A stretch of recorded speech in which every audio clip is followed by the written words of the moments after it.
japuonj dongore nade kopogore kosetieko kata tegruok e college oyudo P1 certificate mare odhi to yudo degree mare rumo gi kanyo jodho kisungu penjo ni to glass ceiling ochopo kanye en mare chopo gi kanye opportunities mage mantiere ne japuonj mondo omedre mondo omed dongore nitiere the formal structures mantiere ni kisetimo diploma inyalo timo degree to ichakidok itimo masters to mago ka ok imedo gi research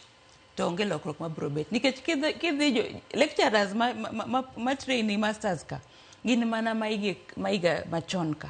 pok giloko notes gi puonjo the same old things koro japuonj syllabus ena machacha koro naneno ni the formal structure mar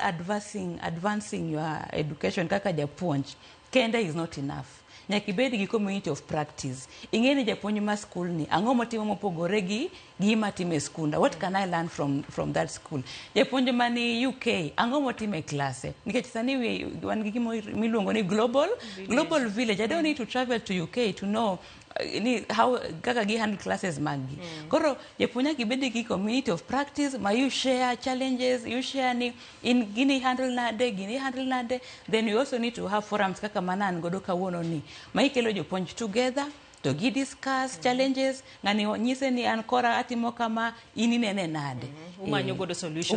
solutions kamano ero kama na kapok watieko adhi biro mana ire mana mapiyo piyo somo kuom ote joge koma dhialo jopuonjege Ismail Okebe marwa Sweta iwacho ni dhialo japuonj mag Godber Primary School kotele